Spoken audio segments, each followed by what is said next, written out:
Hello world of YouTube and welcome to the first listening log update for 2020. If you don't know what this segment is, it's where I talk about all of the new releases I checked out over the last month, and I have a written log linked in the description that has all of the new releases that are on my radar and a place for suggestions if people decide to leave them. Now this month, kind of a slow start. I got 9 releases to talk about today, and yeah, some stuff that I wasn't expecting to come out, and some stuff that I was hoping I would enjoy. But nevertheless, let's get going. Now, I feel like I've talked about Poppy on the channel before, but if I haven't, I've never really been the biggest fan of Poppy. Not because I think her music is terrible, but because I used to watch Mars Argo, and I used to listen to Mars Argo, so it's just a watered-down Mars Argo to me. At least her older stuff was. I never thought it was outright terrible, but they were records that I wouldn't say I wholly loved. But when she started to dip her toes into completely different avenues by incorporating elements of metal into her sound, I was very curious to see how that would pan out over a full-fledged release. And on I Disagree, there's some parts where it works really, really well.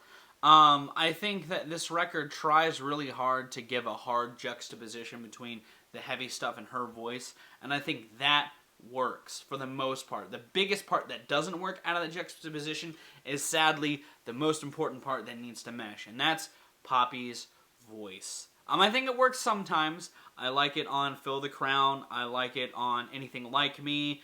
I think that it works okay on Blood Money, but the issues with some of the songs, like I Disagree and Blood Money, are the hooks.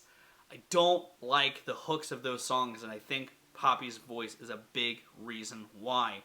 She sounds like an even more whimpery version of like Flyleaf, and it doesn't work for me holistically. I will say another aspect that I do like is that she's toying more with like industrial sounding instrumentals that I feel like set her apart from, say, like a Baby Metal that I think works. I don't think Poppy would have worked over the kind of same heavier, speedier instrumentals that coat a lot of Baby Metal projects, especially recently. Now when she drops a lot of the metal shtick and is just flat out Poppy on tracks like Nothing I Need and Sit Stay, those are obviously fun, and I think they actually stand out better than when she's just playing the Poppy shtick, because they kind of break up the heavier moments pretty well, in my opinion. But like I said, the biggest issue with me is that her voice clashes so intensely with this. It's not like a Baby Metal where they bring this harmonious melding of the pop aesthetic and the heavy aesthetic. Again, there's bits of that where it works, but there's much more clashing going on here than there is on like a Baby Metal project, and that's upsetting because, again, I was hoping that this direction shift will lead into a much more gratifying experience for me with Poppy because of how, I felt derivative her previous work was, but it just didn't completely nail itself on the head to me. I like it more than her other projects. That's why I'm giving this a 6 out of 10, but it still doesn't reach the heights I feel like it could have if they did a better job at melding Poppy's voice with these harsh, heavy instrumentals. Which, that may be the point, but I feel like that just creates music that clashes for the sake of clashing, and that's not good. Y'all know I love Starry Sky Romantic by Mica Zuki BIGWAVE. It was a record that grew on me tremendously the more I bumped it over the summer, and when they announced that, or when they dropped their newest record, Seaside Sentimental, earlier this year, I saw that it dropped, I was hyped because I immediately already wanted more from this project, and so I gave it a listen. Plus, it was kind of a slow month, so I had the opportunity to give it a listen because there weren't a whole lot of high-profile releases earlier this year outside of the ones that I'm talking about, and it's a lot of that I liked off of Starry Sky Romantic. I think that it was it gave me a lot of the same flavors that I enjoyed with a little bit of a different twist. There seemingly is a doubling down on Love and Romantics on this, or at least it's a lot more prominent to me listening to it. But I enjoy it. My issues with this are kind of ones that stemmed from the last record, just kind of enhanced more, specifically the sample usage on tracks like Bayside Blue, New Day, or Enoshima Island. Just the sample of the chopped up vocals that they use for their hooks don't really work for me. I think they're kind of obnoxious, which is upsetting because the sample work on Hold My Hand, Hold Your Hand, and I Want to Meet You Too, and Yonda Core are fucking tight. The tracks on here where they also infuse more of the trap-leaning stuff with some of the more EDM-centric stuff also still works very well. The funky grooves on here are incredible. I love the grooves on With You, You and I, on Net Surf, and again on Stay Pure. Those are just some fucking great grooves. But some of the production leanings that were on here were very reminiscent of issues I had with the latest Avalanches record. Some of the build-ups don't really flounder out into anything super great, and overall, I actually kind of like this a little bit less than Starry Sky Romantic. I might bump it up the more I listen to it, because I still just might fall in love with those grooves like I did with Mica Zuki BIGWAVE's, or with Starry Sky Romantic. As a whole, I'm feeling a 7 on this. I know I gave Starry Sky Romantic a 7 back last year, but I bumped it up to an 8 as the year went on, because I just kept falling in love with that project. And the same might be said for Seaside Sentimental, but as of right now, I think the issues on this are more glaring than they were on the last project. I still think it's great, still think it's good, still think it's cutesy, still think it's funky, still think it's dancey. There's some parts on here that really just get me going, but as a whole, I am liking this just a little bit less than the last one. Algiers. Y'all know I've been fighting for these guys since they came out back in 2015. I made their first album, my album of the year of 2015. I put Understated Power in my top 10 of the year that it dropped. And y'all know, because it was on my Songs of the Year last year, I've been hyped for There Is No Year. I was hoping for this really spastic, sort of jazzy record. And on There Is No Year, there really isn't a whole lot of that. Which was kind of surprising, and I feel like the product that they've given us is certainly of the same ilk of their last couple of releases, but the pacing is so much different. I will start up front and say that I like the writing on this album, and I like the concept behind the writing a lot. The fact that it's kind of rooted in this really huge poem their frontman, Franklin James Fisher, put together, and I think that he is still one of the stronger aspects of There Is No Year. A lot of his vocal deliveries are still the same passion performance I would expect from him. It's a little more subdued, but the whole band as a whole feels a lot more subdued. I feel like everyone is kind of really buying into this more grimier, like lurching sound that the record goes for. There's moments that feel kind of the same style that people are kind of expected from Algiers, like Unoccupied and Disposition. There's a big drone at the end of Nothing Bloomed that closes the record out well. And the song Shaka has a lot of the same sounds that you would expect from them, but a lot of this record is a much more stripped back experience. And I will say that this is probably my least favorite Algiers record, but I still think it's pretty damn good. I love the start of this album with the title track. I think it starts the album off on a really good note. I think that the track Hour of Our Furnaces is another kind of offshoot song that I could see maybe buried on their first album. Same with Repeating Night with its use of synthetic textures. The tracks on here that I think are some of the weakest they've done are Wait for the Sound, which has this super minimalist approach that I feel like goes on for a little too long. And Losing Is Ours is a track that is okay, but I feel like doesn't really pull together a lot of the aspects that, or it doesn't pull together a song that I feel like is as memorable as other ones in their catalog. I really like Shaka. I think it's my biggest takeaway from the record personally. I love the Michael Jackson influenced vocals that kind of crop up in smaller instances on some of the tracks in the later half of the record. Like it's a lot more prominent in Shaka, but I feel like on the record itself he's toying with this idea on a couple of different tracks. But I also love the sort of sporadic nature that Shaka has to it. I feel like it's a lot more unhinged than a lot of the record, and I appreciate that, because for a record that's a lot more subdued than their previous outings, I like that they still had bits of them kind of flourishing out in excitement. I'm personally still feeling like an 8. It's like a low 8, like a high 7, a low 8. If this does end up on my end of the year list, we'll see how this kind of record kind of sits with me over the next couple of months. But I still really enjoy this thing. If it were any other year, this probably wouldn't end up on a top 50. I can tell you that much. It's just a weaker album by them, which coming from hot off the heels of two astounding records that I feel like cemented them as a voice to be to be following. This is, I will admit, a bit of a disappointment to me personally. The whole day in my head.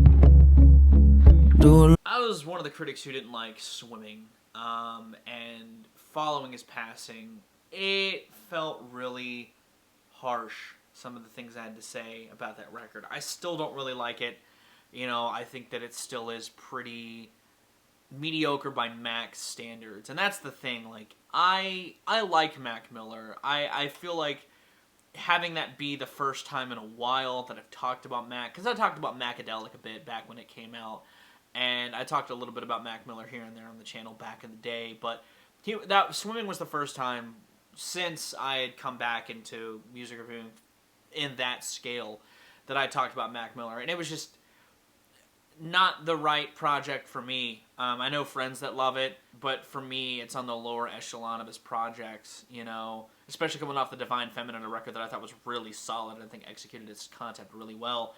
And Circles, the first and I hope only posthumous record released by Mac Miller, I feel like is a much better punctuation to his career than Swimming was at the time.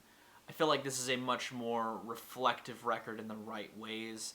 I feel like Mac pulls back his mask and looks at his own self a lot better on this project. You know, on tracks like Complicated and Surf and Hand Me Downs and That's on Me, gracefully. I love how he sounds on those tracks. You know, I think that Good News really is a touching song. You know, I think that the opening of Blue World that leads into Mac is beautiful. I love the hooks on tracks like Everybody and Complicated and That's on Me. I think they work a lot better than any hooks that were on Swimming. I like that he toys with liveliness and drowsiness really well. This is supposed to be a companion piece to Swimming, and it does feel like the more optimistic side to a drowsier feeling project. And I like a lot of this record. I think that some of it still doesn't necessarily work for me holistically. I feel like while I like the synth leads on I Can See, and I like Woods as a whole, it's one of the more underwhelming tracks on the record, and I think I Can See could have been fleshed out a little more. And you kind of use what you got at your disposal, but I don't think I Can See, outside of its really lush synth lines, provides a tremendous amount, at least not in a way that the record doesn't also do in a better fashion. It's still a solid enough song. It's just one of the weaker moments on the record to me personally. But this, by and large, is a much better project than Swimming, again, to me personally. I think that it's both a great expansion on that record's sound and a loving tribute to an artist who was really good at what he did and did a great job at growing as an artist. And yeah, this record hits you. If you're a fan of Mac in any capacity, this record hits you. And it sucks that he's gone.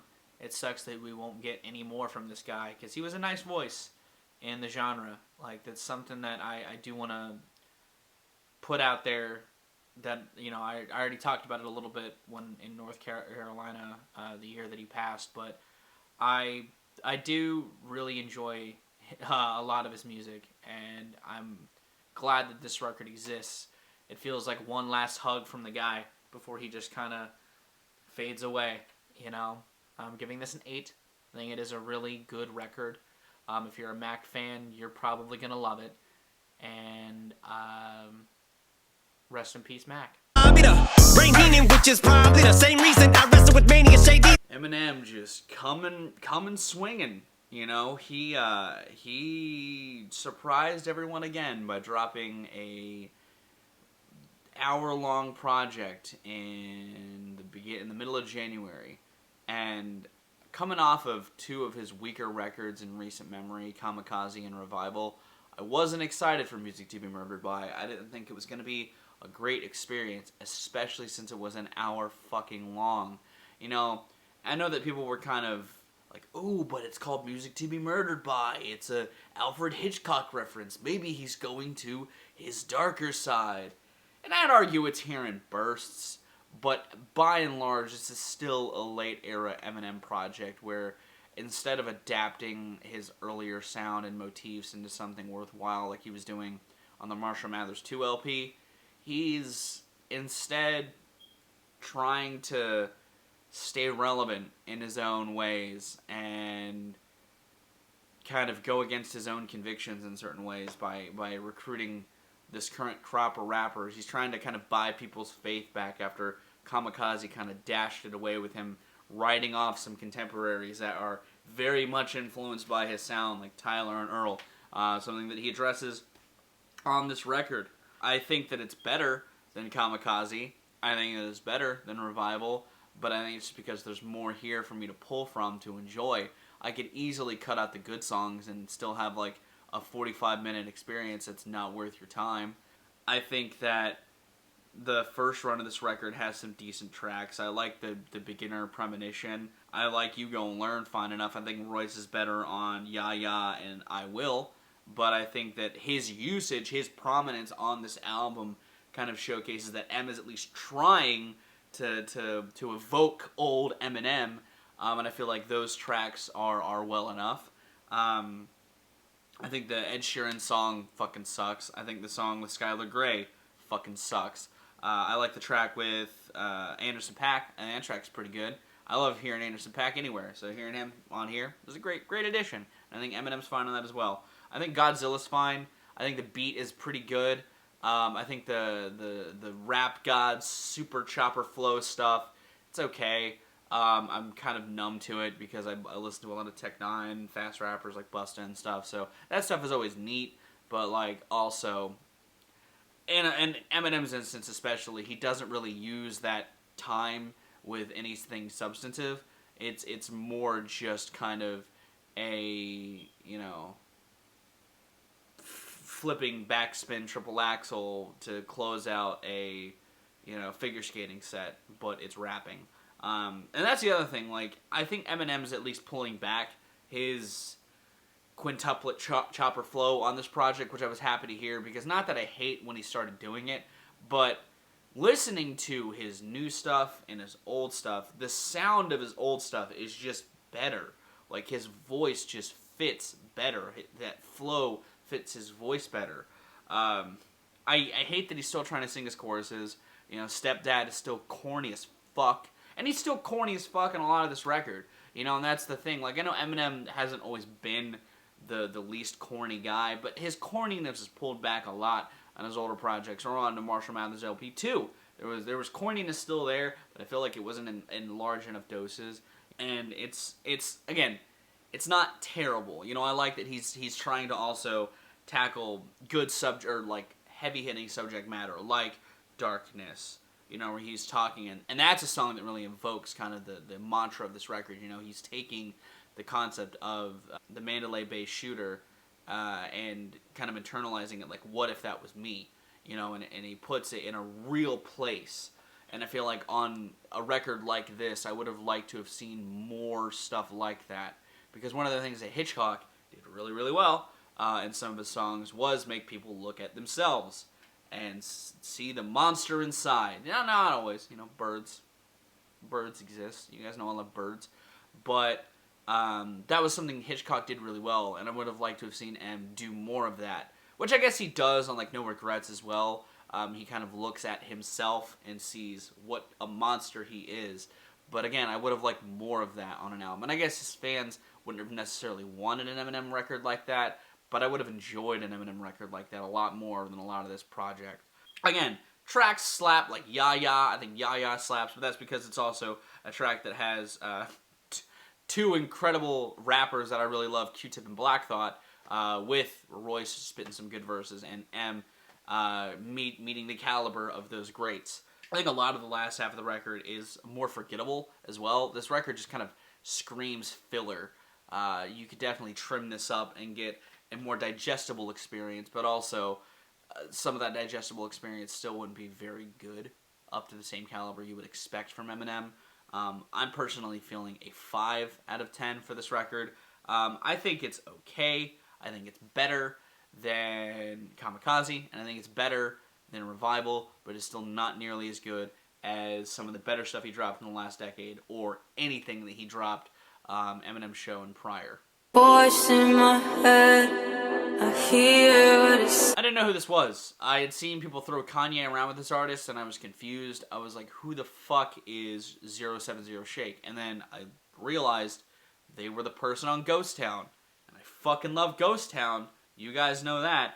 And so I was curious to hear how a project by that voice would sound. And I was not expecting a spacey, old school R&B with a hint of rap and synthetic artfulness to it that I thoroughly enjoyed. I think this is a very solid record. Like the very lush lo-fi sounds of Don't Break the Silence, like the first run of Don't Break the Silence and Come Around, and the sort of synthetic flourishments and rocket ship really evoke space and like a futuristic mindset. Use of her voice in Morrow and Guilty Conscience and Daydreaming, again, kind of evoke the same thing, but with a little more of a foundation to it. There's a lot going into this project sonically that I think comes together pretty solidly. I think the weaker aspects of this record are the hooks. Not all of them. I love Microdosing. I love Guilty Conscience. I think Morrow's hook is fine. I like the subject matter of that song, but I think the hook is fine. I think Under the Moon is fine. I like the sounds of Under the Moon more than the hook. Same with Daydreamin'. I love Daydreamin', but again, I think that the hook might be... It's not the weakest hook, but it's again, this record does a better job when it's a little more abstract, a little more artful with its ideas. I like the sort of interpolating of bongos with these sort of synthetic textures on Divorce, which is also one of the songs to feature an old school fucking guitar solo in it that was really awesome to hear, heavily drenched in reverb in this kind of atmosphere. It's pretty fucking nice. You know, I like the more abstract ideas on this record more than I do the sort of catchier aspects. I think that they work better for the sort of textures that 070 Shake is working with. And I think it works better with the album art. Like, a lot of what this album has going for it visually, just I feel like kind of fits the more abstract ideas more than the catchy ones. I get why that she has them here, and I think that you could do worse with this style and aesthetic. But I think that it's a pretty decent record, and it's a great entry point for me personally. I'm going to be keeping my eyes out for this artist in the future, because I liked her contributions to Ye. I think she's the best part of Ye. And I like her contributions here. I think they're solid enough. I think that she could be sort of this nice adaptation of the spacey trap synthetics that were toyed with over the last, 5 years. I'm giving this a 7. It's really fucking solid. If you like spacey synthetics that almost do invoke Blade Runner in some instances, you'll like Modus Vivendi to some extent. Like, it's not that bad. My ambitions were too high. So I was not really looking forward to listening to this record, because I saw that Lose You to Love Me was on here, and you guys know I don't really like that song. In fact, when I was listening to this record, I kept giving it a little skip, because I hate that fucking song. I think that it's obnoxious. Its hook is not catchy. It's grating, and I felt like that's a very bad taste to put into somebody's mouth to be the first slice of your new project. But I will say, even though I don't think this record is as bad as you Lose You to Love Me made me think it was going to be, the hooks still aren't that great on this record. Look at Her Now's hook is kind of weak. People You Know's hook just kind of meanders around and plods around in the same way that Lose You to Love Me's hook does. And I feel like on more than one instance on this record, like on Dance Again, on Fun, or on A Sweeter Place with Kid Cudi, Selena is more saved by the instrumental than she is her own performance. I feel like her performance is still kind of whimpered and weak. You know, those two songs in particular are probably the best standouts because they aren't drowning in any sort of misery on a past love. It's trying to move forward. Rare is kind of the same way, the title track, but I feel like when she's not trying to move past what she's gone through, she's kind of in this sort of, oh, woe is me mindset that kind of gets boring to listen to time and time again. I do like the songs, like I said, when she kind of picks it up. I love the funk on Dance Again. I love that bass. It's really popping. I think Fun has a nice kind of funky swing to it that I would have loved to have seen more on this project. But, yeah, I feel like her instrumental work kind of saves her more often than not with this project. Again, not terrible by any stretch of the imagination. Not going to be on my worst of the year list. I couldn't see that by any means. It's fine. You know, it's just kind of your middle of the road pop record. I'm giving it a 5. You know, it's nothing that dazzled me, but it's nothing that disappointed me either. If anything, I would have just loved to have seen Selena kind of put a little more oomph into it. You know, even the songs where she's trying to have fun, she just kind of seems like she's kind of moderately having fun. I want to see you get into it. You know what I mean? You're here to have fun. Have fucking fun, dude. Your eyes so crystal green. I was not looking forward to this record. I don't like Halsey at all. I don't like her voice. I've not really liked her hook work. In fact, Without Me is on here, and I fucking hate that song. But I don't like that she has stuck around when all of the post-Lorde singers have died out in fashion. You know, I was hoping Halsey would kind of follow suit, but she is unfortunately stuck around thanks to her prominent feature work, and I don't like her. Like, I really don't like her, and this record is aptly titled. It is manic. It is all over the fucking map, and I give props for her to try to branch out and do a bunch of different things. You know, I like that she brought Alanis Morissette on this record. I adore Alanis Morissette. And I really like how she tackles the subject matter in that song in that way. I think it's done very gracefully. I like the hook of Graveyard. I think Graveyard's a fine song. It's not terrible. It's probably the best song on here to me personally. I don't mind the instrumental of I Hate Everybody. I like the kind of sparse instrumental that's on there. And I actually don't mind the twangier leaning, more folksier sounds on You Should Be Sad and finally Beautiful Stranger. I think they're songs that come together pretty well, honestly. But I don't like the portrait Halsey is painting on this record lyrically. And I was surprised a little bit when I was first listening to the record and I got to the end of Ashley and there was the Eternal Sunshine of the Spotless Mind sample. I was like, oh, I love that movie. And then as the record gone on, I was like, you know, kind of makes sense that Halsey would be the type of person who likes Eternal Sunshine but pulls that message out of the character of Clementine, given some of the other lyrical topics on this record and the fact that she also samples Jennifer's Body later in the album. I just don't like the compass that Halsey writes with.